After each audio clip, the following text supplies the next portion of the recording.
Olá, eu sou o Eric Crepaldi e esse vídeo é para o cumprimento do estágio virtual para a conclusão do curso de licenciatura em música na Universidade de Sorocaba. Na aula de hoje, vamos trabalhar figuras musicais. O primeiro passo para a gente entender as figuras musicais é entender uma figura musical.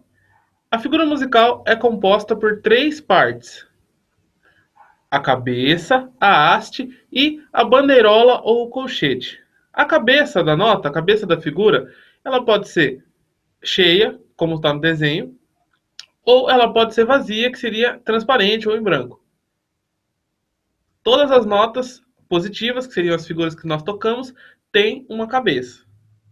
Depois, a gente tem a segunda parte da figura, que é a haste, que é esse traço grandão. Existem figuras que vão ter a cabeça e a haste apenas. Mas não existe nenhuma figura que só tenha a haste sem a cabeça.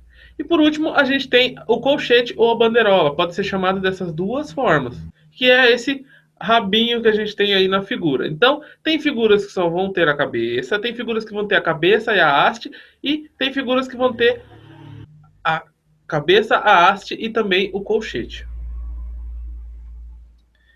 Aqui estou expondo para vocês agora o quadro de figuras musicais. É um quadro com quatro colunas. Uma coluna com o nome de cada figura. A segunda, as figuras de som, que seriam as figuras positivas, quando a gente toca.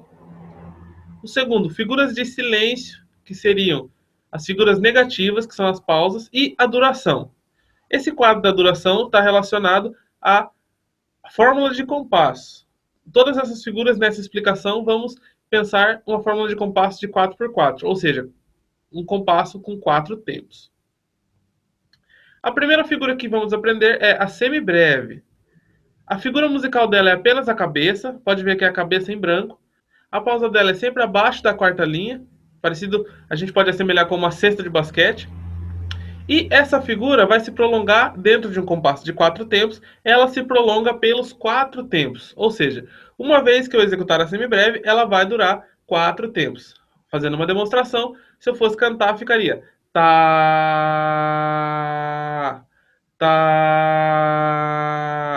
Ou seja, cada vez que eu reproduzo essa figura, ela se prolonga durante quatro tempos.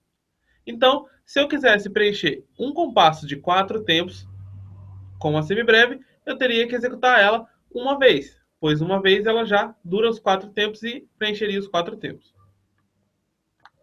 A segunda figura que vamos aprender é a mínima. A diferença da semibreve para a mínima: a semibreve é só a cabeça e a mínima agora tem a cabeça e a haste. A pausa da mínima, ela é ao contrário da semibreve. A semibreve é abaixo da quarta linha e a mínima é acima da terceira linha.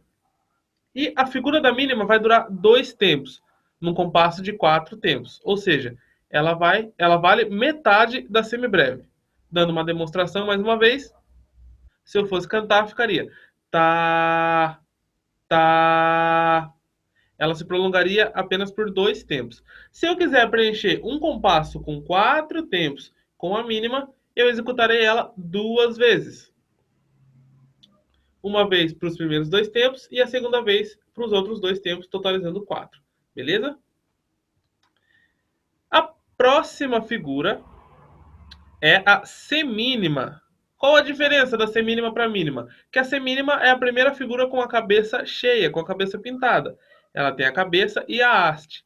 A pausa dela é, como a gente fala, esse Z, ao contrário, e ela dura um tempo. Talvez você esteja se perguntando, mas por que tem essa moeda de R$ 1 aí?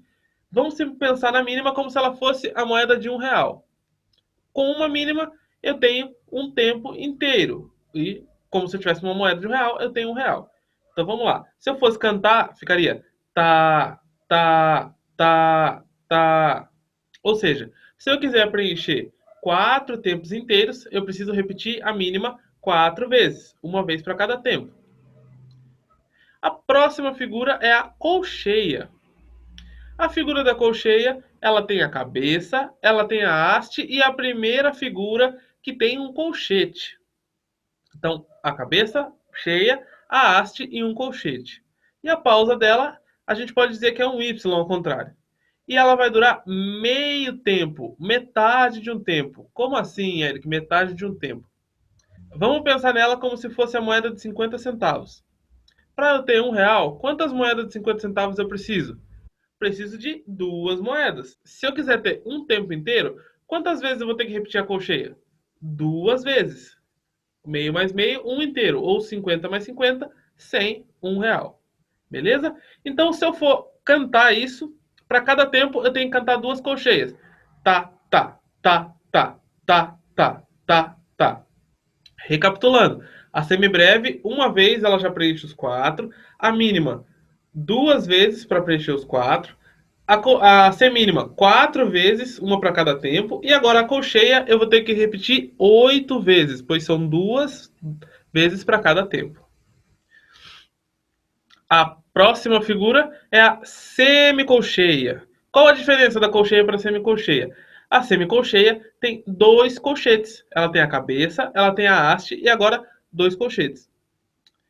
A pausa dela também, pode ver que ela tem dois colchetes. E ela vai durar um quarto de tempo. Como assim um quarto de tempo? Podemos pensar nela como se fosse a moeda de 25 centavos. Se eu quero ter R$ 1, quantas moedas de 25 centavos eu preciso? Preciso de 4.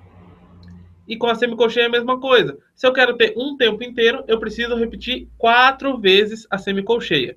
Mais uma vez, lembrando que toda a explicação está sendo baseada no compasso de 4 tempos. Então, para eu ter um tempo, preciso repetir ela 4 vezes. Se eu fosse cantar isso, seria taca, taca, taca, taca, taca, taca, taca, taca. 4 vezes para cada tempo, beleza? Então, se eu quiser preencher os 4 tempos com semicolcheia, eu vou ter que repetir ela 16 vezes. Muito bem. A próxima figura, agora ficou bonito, é a fusa. A fusa, tem a cabeça, tem a haste e agora ela tem três colchetes. Pode ver que a pausa dela também. E ela vai durar um oitavo de tempo. Como assim um oitavo de tempo? Para simbolizar a fusa de um jeito que vocês nunca mais vão esquecer, vamos pensar numa pizza. Tenho certeza que a maioria que está assistindo esse vídeo adora uma pizza.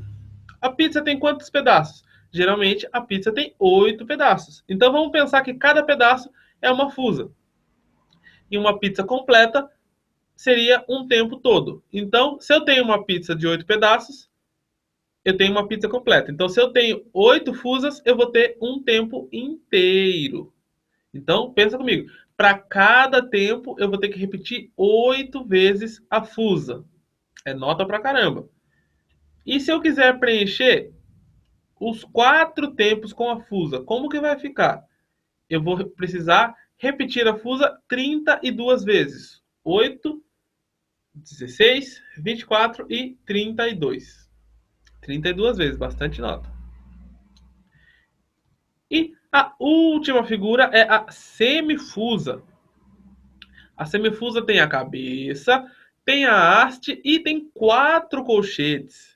A pausa dela também.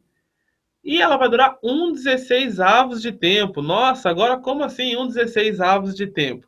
Vamos pensar na mesma lógica da pizza, só que agora com duas. Se eu tenho duas pizzas, no total eu vou ter 16 pedaços. E vamos pensar aqui, se eu tiver 16 pedaços, eu tenho uma pizza toda.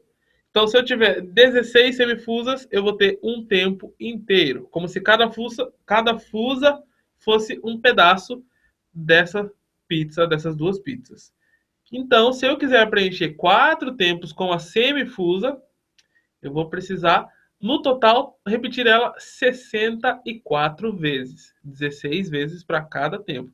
São bastante notas. Muito bem, pessoal. Essa é a explicação sobre figuras musicais. Por que, que a gente tem as figuras musicais? As figuras musicais são como se fossem as letras do alfabeto. Nós somos alfabetizados e a gente aprendeu a falar e também a ler e escrever. Na música funciona basicamente assim também. A gente escuta a música, mas também é possível escrever e ler a música. Não apenas só tocar, mas também ler. Como que eu leio? Através da partitura, que é composta pelas figuras musicais que a gente acabou de aprender. Só que elas não foram sempre assim. Elas vieram, elas foram se desenvolvendo até chegar ao que são hoje. Como eu vou explicar agora para vocês a origem e da onde surgiu, como que veio a partitura. Abaixo eu tenho algumas fotos dos primeiros relatos de escrita do homem, desde a época das cavernas até as primeiras formas de comunicação, até isso ir se adaptando. O homem, querendo cada vez mais libertar-se das limitações da oralidade, de maneira que a informação pudesse perdurar no tempo, conseguiu arranjar vários meios para registrar as suas ações. Deste modo, antes de possuir a escrita completa, a humanidade servia-se de outros artifícios para preservar certas memórias. Ou seja, o homem não queria mais ficar apenas se comunicando pela fala, mas ele queria que a informação que ele descobrisse ou que ele queria passar permanecesse durante o tempo, até depois que ele morresse. Por isso foi surgindo a escrita. Foram os primeiros desenhos nas cavernas, foram as formas de desenho antigas, até ele se adaptando. A notação musical do Ocidente, que nós conhecemos hoje, podemos afirmar que é na época medieval que se encontram seus primeiros passos, sendo que a composição foi substituindo gradualmente a prática da improvisação. Ou seja, se alguém tinha uma ideia, compunha alguma música, alguma obra, ele tinha que achar uma forma de escrever isso para que, quando outra pessoa fosse executado da forma que ele queria, da forma correta. Então, basicamente, as primeiras partituras foram assim. Foram com as figuras que se assemelham um pouco com o que a gente tem hoje, mas nada tão definido como a gente tem hoje. A escrita musical sempre teve muito ligada ao canto, principalmente com a Igreja Católica, e a forma que eles encontraram para registrar as obras que eles criavam naquela época era através dessas imagens que vocês estão acompanhando aí. A notação mensural utilizada começou a tornar-se insuficiente e confusa, ou seja, o jeito que eles escreviam acabou não sendo suficiente para suprir aquilo que eles queriam e acabava sendo confuso, o que levou o monge beneditino francês Guido de Arezzo a organizar o sistema de notação musical conhecido até os dias de hoje. Ou seja, através de Guido de Arezzo, ele organizou o sistema de notação musical, que basicamente é o que a gente tem hoje. Lógico que atualizou, muita coisa foi sendo melhorada ou adaptada com o tempo e acabou chegando no que a gente tem hoje, como eu apresentei para vocês. Podem ver que à esquerda a gente tem uma partitura de uma música Deste Fidelis, que é uma partitura de piano, e à direita a gente tem uma peça de uma composição solo. E, para a gente finalizar, existem outras formas diferentes da gente escrever uma partitura, que não foge do que a gente aprendeu sobre as figuras, mas é outra possibilidade. Aqui eu deixo dois exemplos para vocês. O primeiro exemplo é um jogo de percussão corporal para crianças, em que pode ver que eles são representados por bonequinhos e bem colorido, para que seja dividido em três grupos: o grupo vermelho, o grupo verde e o grupo azul, e eles façam a sequência rítmica correta. Primeiro com o pé direito, depois com o pé esquerdo, pé direito de novo, depois a mão direita no joelho direito, a mão esquerda no joelho, a mão direita no joelho esquerdo, a mão esquerda no joelho direito e a mão direita no joelho esquerdo de novo, depois a mão direita no peito, a mão esquerda, a mão direita e no final levantando a mão. Tudo isso é ritmo, mas para se tornar mais didático, mais lúdico para essa faixa etária, é realizado por desenho. E por último tem uma partitura de bateria, de um método Drum Kids, que é a bateria para crianças. Então, pode ver que são as mesmas figuras, pensando em colcheia e semicolcheia que a gente aprendeu, porém com as figuras com o desenho da bateria, para que o aluno saiba aonde ele tem que tocar. Onde é o bumbo, que é mais embaixo, está o desenho do bumbo, onde é o prato, está o prato, e onde é a caixa, está o desenho da caixa. Ou seja, são formas diferentes de escrever, mas continuamos falando da mesma coisa, das figuras rítmicas, aqueles valores, tudo que a gente viu continua se aplicando aqui também.